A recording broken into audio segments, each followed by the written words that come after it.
Welcome to It Takes Two. I'm Blair. I'm Chris. And today we'll be talking about Love During Lockup, Season 5, Episode 58. I had no idea this was the finale. Me neither.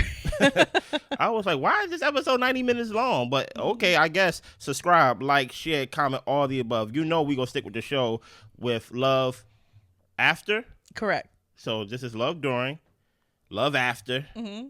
And then whatever comes after that. You get what I'm saying? Yeah. Let's go, Blair. All right. So we're going to go couple by couple or throuple by couple. Okay. So we're starting up with Kaylee, Kate, and Hunter. Yeah, get them out the way now, Yes. please. Kaylee is crying after Hunter broke it off with her. She feels like an idiot. She goes home. She cries on the bed. She kind of left her friend outside. Oh, kind of. And she didn't finish her hair. And she's talking about how she still loves Hunter, though, because love doesn't just go away that quickly if you really love someone. So her friends are at her house just trying to be there for her. And her guy friend asks who this other girl is. Kaylee doesn't know, but she feels like she's being discarded like trash. Yeah. Hunter feels bad for how he treated Kaylee, but he made his decision to come out to Kate. It was less messy to tell Kaylee that it was an ex, so that's why he kind of lied about his situation with Kate. He says that he loves Kate more, and it is time for things to move on with Kaylee. Do like you think he feel bad for Kaylee? Not at all. Not in the least a bit. Continue. No. Yeah, Kate. Only thing I want to say about this is I was not happy with the way Kaylee left her friend with the cape on. And she closed the door on that girl's face when she was in the car. To cry in the bed. Exactly. Okay, I guess, Kaylee is going through distress right now. No. But I'm just like, I don't like how she did her friend like that. It actually shows how self-centered somebody is. Like, she thinks the world... Listen, everything I need to know about Kaylee showed me in that moment and in the moment where she was out in the desert somewhere. I was like, oh, yeah, you ain't all the way there with us. Yeah. And that's fine if you don't want to be there with us, Kate has been ignoring Hunter's calls. She doesn't know what she's going to do with him. He does end up calling, and Kate doesn't see how he can prove anything what he says is real. Hunter says that everything is done and over with, and he cannot lose Kate. He asks her if she's going to leave him, and she doesn't know. She's feeling like she needs to protect herself at this point. I hear you. So we get to a week before the season premieres, the trailer is released. Yeah. Kaylee ends up seeing the trailer and finds out who Kate is and that there is the throuple of them that will be on the show. Kaylee confirms with the camera people that she actually just saw Hunter a week ago. Wow. This, she feels like, is definitely going to blow up in Hunter's face, and she thinks Kate is crazy as well. It's been in the back of her mind that he could be using her, but she wasn't allowing herself to believe that. He did end up reaching out to her after their breakup, and she gave him another chance, also gave him more money. There we go. And she tells the camera people that it was probably definitely over $8,000. She figures that he would just ghost her once the show aired, and pretty much get as much out of her as he could up to this point. Yeah. So she plans to focus on herself and never talk to an inmate again. While she's talking about this, she's burying the ring that she bought herself and a dildo. Crazy. Craziness. Here's the funny thing about it, right? Yeah. I didn't actually think of it until just now. Kate is actually... I think they're in this together, but I don't think they're in it solely for Hunter just to have money on his books. I think Kate is taking some of that money as well, and Hunter's sending that money to Kate, and they are in this as you know how the lawyer said he's a career criminal? Yes. I think Kate is a career criminal too. Or basically she just started her career. Because I'm like, for Kaylee to be giving all that money, it was always about the money. And he knew that he had a limited time with her anyway, because once the show come out, it's like, I'm gonna be ghost then. So let me get one more lick. Hey, come in one more time. And now I'm sorry this had to happen to you. I'm sorry you had to bury your toy. I'm sorry you had to bury your own ring, and you in the car telling yourself that, too bad on him, I am a baddie. It kind of lets me know, Kaylee, that you're not all the way there with us. But hopefully you use this experience to be like, you know what? I'm not talking to another inmate again. I just hope you do. And I hope that she means it and not go back to him and go visit him and all that type of stuff as well. So we see that Kate is at the pool and Hunter calls her. Yeah. She is with her friend Enrique having a pool date. She says, since we're in an open relationship, she was late to the party, so she's just joining the party. Enrique yells over the phone, "We're just having a drink. Don't worry about it." Kate ends up stepping away, and Hunter says that if you want that guy, do what you got to do. Kate wanted to remind him that he does not have control. She tells him to trust her or get over it. But the visit upset her so much, learning about the sexual visit between Kaylee and Hunter, that this is her revenge served poolside. She hasn't hooked up with Enrique yet, and then Hunter hangs up on her. Oh, no. Go all the way. Yeah. Because you know what this scene gave me? This scene gave me home video, if like you get what I'm saying, right? I don't know who this Kate. This lets me know that Kate's crazy right here too. Kate over here trying to, what's the word? Trying to do this little, I can play bad too. Mind you, you're the free one trying to get back at the guy that's behind bars. I have been so, basically, this story has been so about who is the other girl and the money's coming here. Blade, do you remember if Hunter's coming out anytime soon? I really don't. So it's like, like, okay, you over here trying to do this to this prisoner who is not getting out. Like, you have your own life, but yet you want to try to get back at him. Also, stop doing this little, I am a white woman and oh my goodness, look at this black guy that's right next to me. And guess what? I can do anything that you can do, but you haven't slept with him. And then we find out what happens at the end. It's like it gave off corny. It gave off weak. It gave off weird. It gave off crazy. It gave off all the above with her. As far as I'm concerned, Kate and Hunter deserve each other. Yeah. And Kaylee, I hope you can save yourself, but if you can't, then you deserve what comes to you as well. Yeah, I don't know what to say. This is crazy. So we move on to Rob and Tia. Yeah. They are going to, or they're supposed to be going to Harlem where Rob grew up, so Tia can, meet some of his people, see where he grew up. Tia would like to do that another day. She wants to do some stuff where it's just the two of them, kind of lay up in the bed and talk and cuddle and get to it again. It's the last night of them in the hotel, and she just wants to have this quality time with Rob. Stop right there. Is that fair for her to ask for that? I think it's fair. I think it's fair to ask. And I understood Rob's point where he was saying that we could do it another day. We have all the time in the world to lay up in the bed and chill and all this type of stuff. Yeah. But it's kind of like y'all kind of don't, because you are paroling to another house. And this is probably the only time where she's not going to have her daughter around. So she can really be like laid up and giving her full attention to him. Yeah. And there could be other days where she could go to Harlem and they could meet up and all this other type of stuff. But I think at this point, he's seen his family. They came and chilled out, in their hotel room. And, he got to see his brothers and all this type of stuff. So it would be nice for them to have a day to themselves. Yeah. I think, number one, the family coming to the hotel kind of gave off like, okay, you seen everybody already. Right. But technically he didn't. That's true. So number one, I wouldn't have invited people over to the hotel, right? Number two, I understand Tia's point of like, what about me? What about me? Even though it does give off obsessed, even though you did put yourself in this situation with dating a prisoner, right?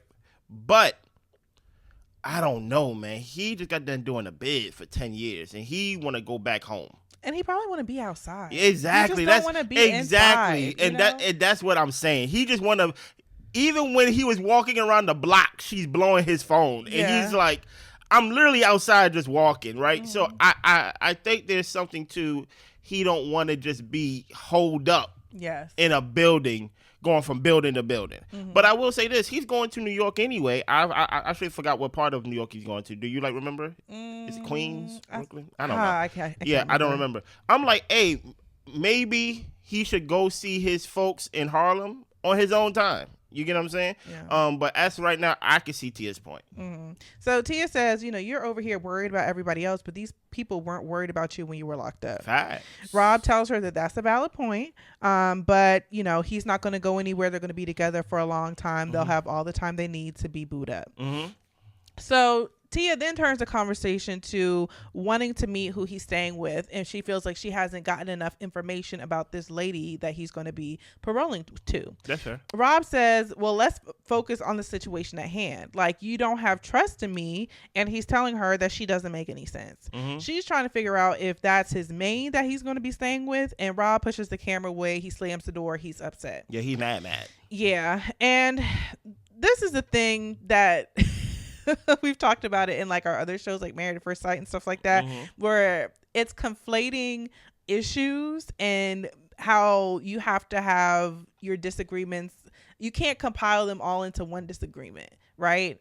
And so if they're talking about spending time together and he finally was just like, look, I see where you're saying these people really didn't have my back. Like, okay, we kind of calmed down one issue, but then Tia wants to rev up another issue. Is it that you feel like you didn't get your issue off? Do you still want to argue some more? Yes. Like, because he already asked you if he could parole at your house. So you see that the want to is there, but you know, respectfully, you don't want him there with your daughter, with him just coming out, which I totally respect. But I feel like she's wanting to argue at this point. Now she wants there to be an issue. Yeah, because he already revved her up. Yeah. So now that he's apologizing, right, she's still turned up. So she's like, don't touch me right now. Even when he was trying to like, you know what, Mama, I'm sorry, Mama. You know I love you. And you know how New York people talk, right? And she's like, you know, don't touch me. And you can say it, but don't talk, but don't touch me.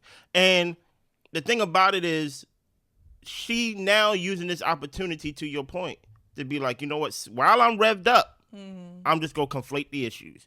And now he's on hots again. So it's almost like a New York love story over here, it seems like, with these two. But truth be told, it's really toxic, because we even see her get turned up over the phone.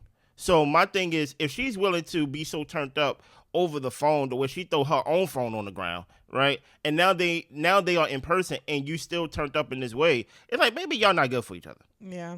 So Tia goes into the room after him, asking if he's good. What can he prove? He didn't give her an address or nothing. No. And Rob says, you know, he'll call her right now, but instead of calling her, he goes outside because he needs to take a break. I thought he was about to throw that chair over the railing, and I was like, he about to catch another charge. I'm about to say, somebody just walking with their dog and everything. So Tia feels like Rob doesn't consider anyone but himself.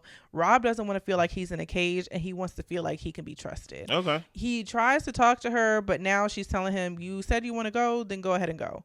He tells her he loves her, he leaves, and now Tia's thinking she might never see him again. One thing I think I heard her say when they put like the subtitles on is that she was like, I always ruin things or something like that, or always F stuff up.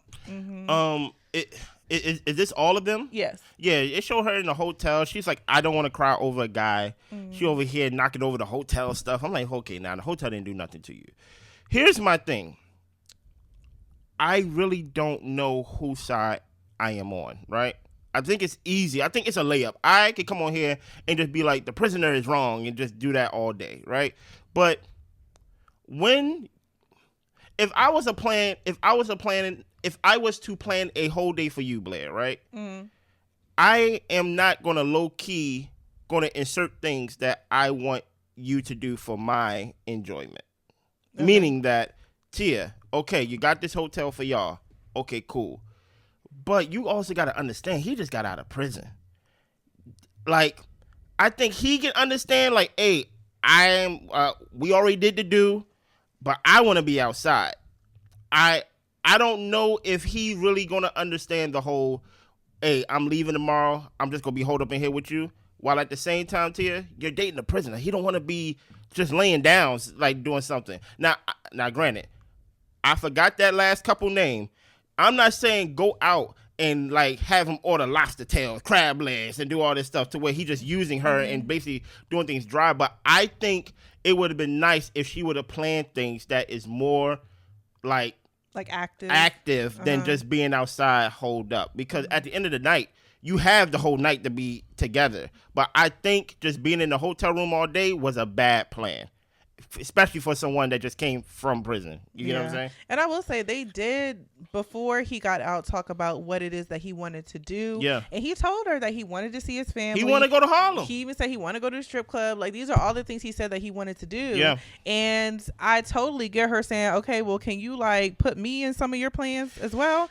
But he just really wasn't in the mind state to just be booed up with somebody. Yeah. And I don't know, because we've seen some of these people who come out and all they want to do is be around each other. That is true. You know what I'm saying? And like they kind of like set up the bathtub where it's rose petals, and they're just like really into each other, and it's just like, we'll handle the family stuff later.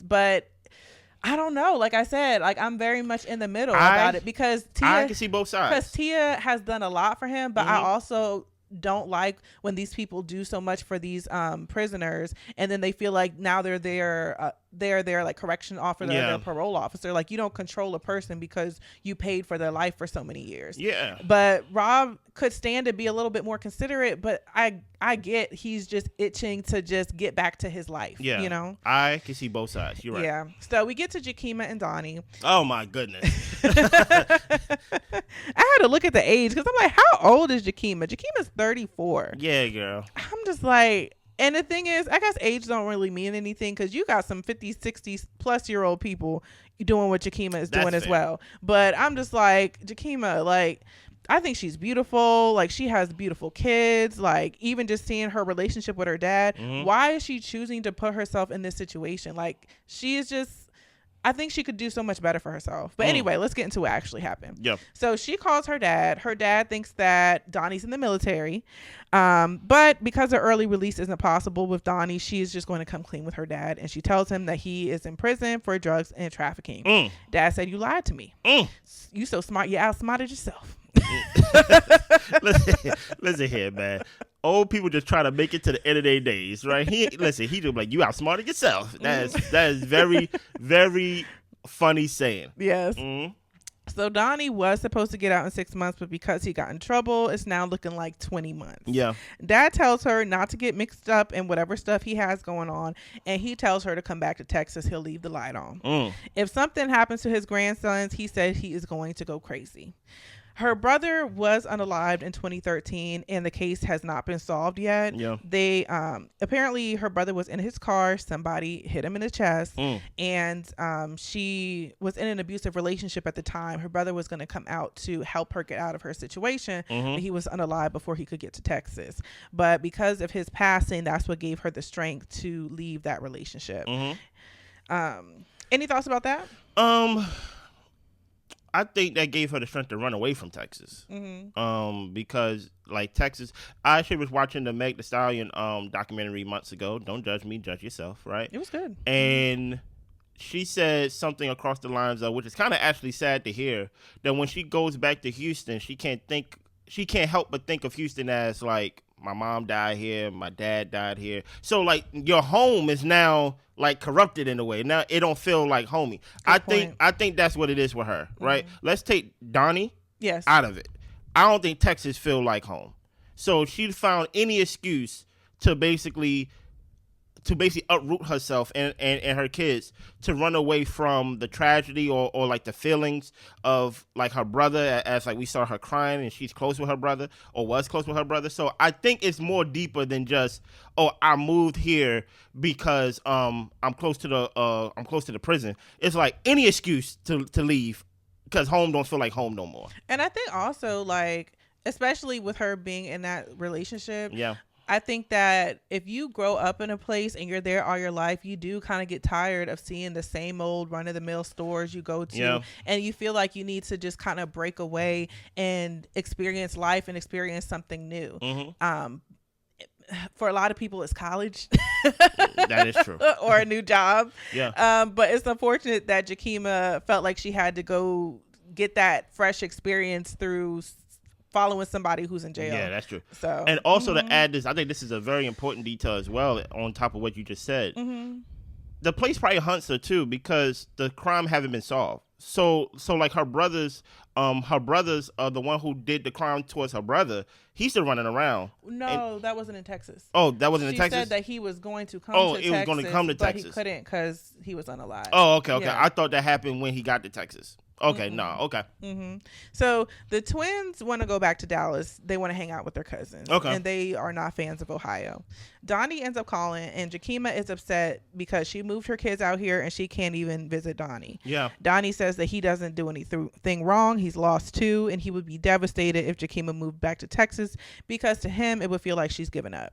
She is going to have to write the warden to get their visitation back, and she hasn't done anything wrong, and he's telling her, as far as you know, I haven't done anything wrong either. What a minute. He asked her to stay in Ohio. He'll figure things out, but Jakeema doesn't really know. What do you mean, like, stay? See, that's the thing about it. The kids don't like Ohio because, for one, those type of places, you have to be born there to love those places, especially if you come from Texas. Yeah. You get what I'm saying? So the boys don't like it, but yet you go listen to the prisoner boyfriend who like, where is he?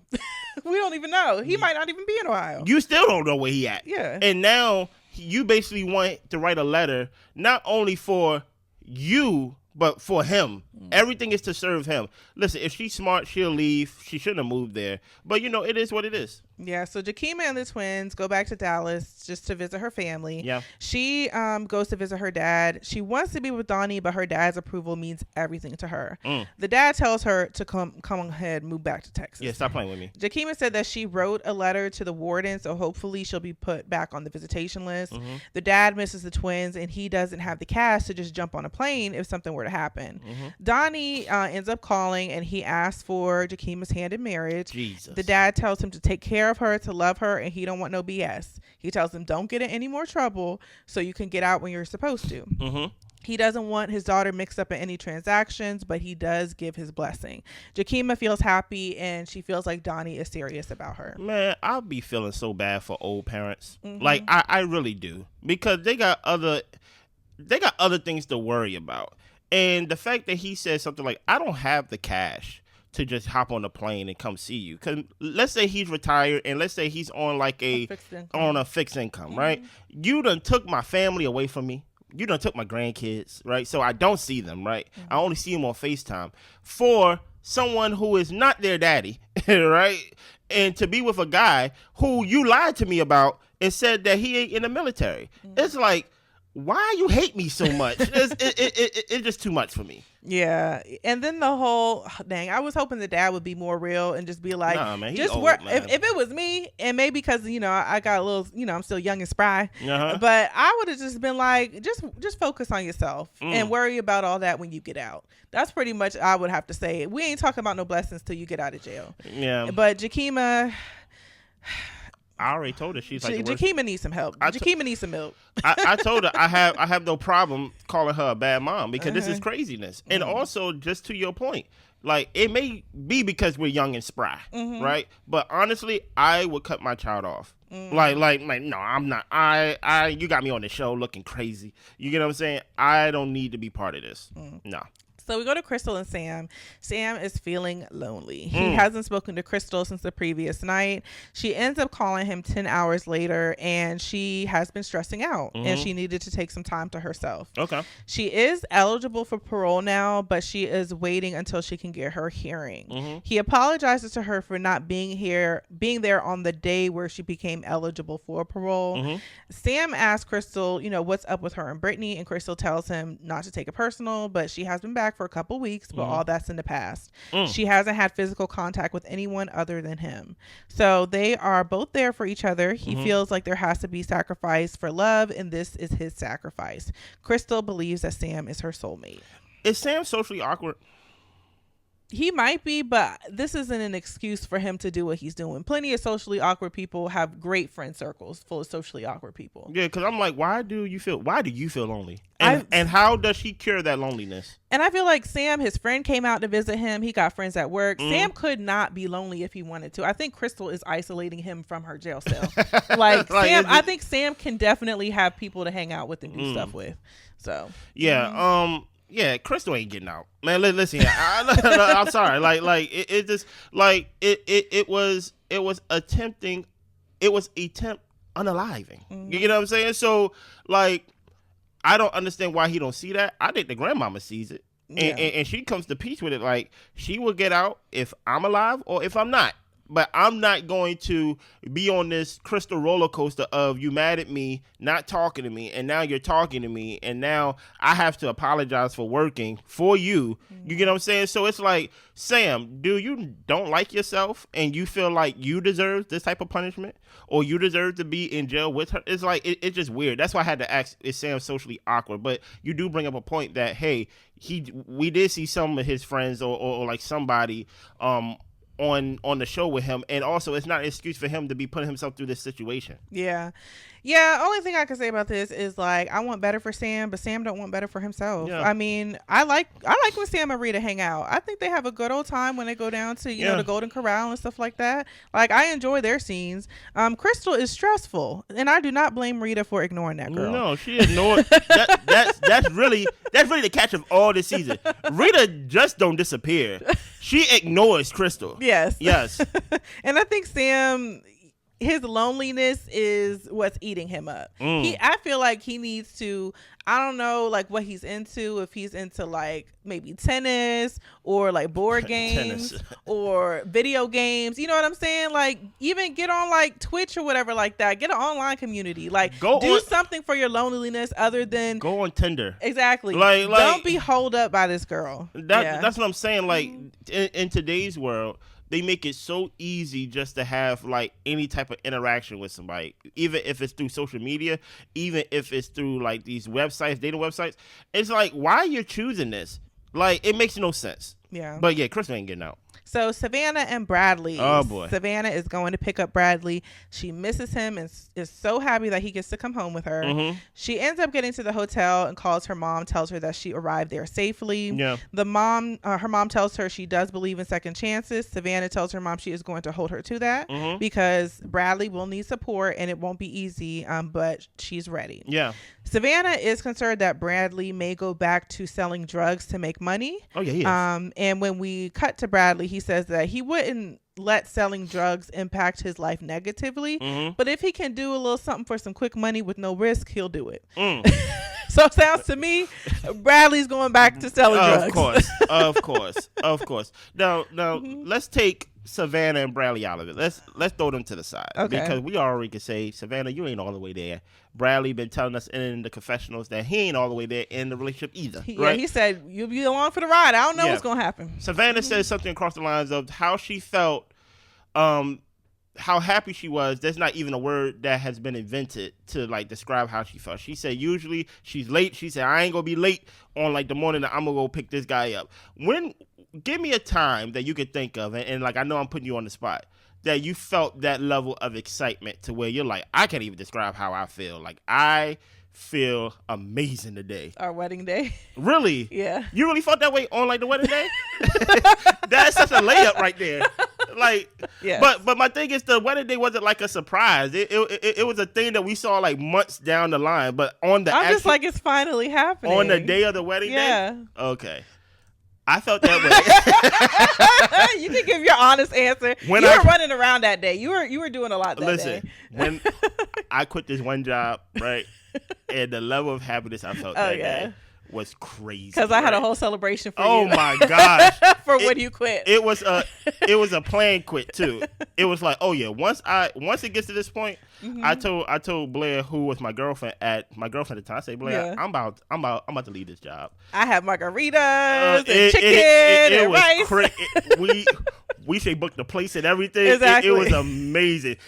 Anything could have happened that day, and I would have been fine with it. And when I finally like quit that day, and no, I did not make a scene like, you know what, I quit. Yeah. No, I left with grace. You get what I'm saying? It was the most happiest I felt in a while. Next to my wedding day. Yes. Okay. Yeah, next to my wedding day. Yes, you're right. Yeah. But what did you have like a comparison to the Savannah or something? Or no, just talking about just something that made you happy. Look, she got the man name tattooed on her side. She's over the moon. She's over the moon, yes. Right? So that's why I'm like, the reasons why you're happy and the reasons why you're doing all this is stupid. Yeah. But I know that feeling of just straight up like joy. Yeah. To where it's like, you know what? I can get with that, because there's times where I felt that high of joy. Yeah. That where like you just get hit with like so much is it dopamine? Yes. You get hit with so much dopamine you can't even like explain yourself. So I can see that, but Savannah and Bradley, y'all wild. You know? Right. So it's the morning of the release. Savannah gets to the prison. She's waiting for him to be released, saying that she has other things to do today, so they need to go ahead and let this man go. Yeah. Bradley eventually does arrive, and we just see him get out of the car. We're going to follow their journey on Love after Lockup. Oh yeah, and guess what? We will be there with them. Unfortunately. Okay, what are your thoughts on them? On just well, not them, just overall. Before we get to like the last ending credits and things of that nature. Overall, the season was so. Yeah. I feel like as far as like standout characters, there weren't that many. I don't think there was one couple that's there. I actually think the one that was stand out was Tia and Rob. Yeah. And once we find out what happened to them, it's like, well, we probably not going to see them in the next thing. And I think, truth be told, I think love during lockup is supposed to feel like so-so. It's like supposed to, because they're not with their person. It's supposed to gear you up for the main love after lockup series and things like that. Yeah. So yeah, I felt exactly what you felt. I was like, it was like so-so. You get what I'm saying? So we find out where they are by the end of the episode. Yeah. Donnie proposed. Jakeema said yes, and she is still in Ohio. Wow. Tia and Rob broke up. Rob ended up moving down to Miami with the ex, but Tia says that Rob is still pursuing her. Willie is going to be in a halfway house, and MJ has not spoken to Ami. And I think it said Willie and MJ are engaged or something like that. Okay. Kate and Hunter are still together, but Hunter still has pen pals. Kaylee is still sending him money and visiting him, and he knows that he is a user. Hold on, Kaylee? Yep. I thought it was Kate that was sending money. Nope. Kaylee, the one who went to the desert and did all that stuff? Absolutely. Man, you deserve everything that you get in life, right? For one, I found it very interesting that Kate want to make this scene of like, oh, I'm over here with Alfonso or like whoever it was. All the time you still with the guy. Yeah. Like you in jail with him. So like she's crazy too. And that's all we got. That's all we got. Make sure y'all subscribe, like, share, comment. We will be back with Love After Lockup. And of course, check out our other shows. We're going to release a video at least every day. At least it feels that way. Yeah. You know what I'm saying? So, latch on to another video, and we see y'all next time. Bye.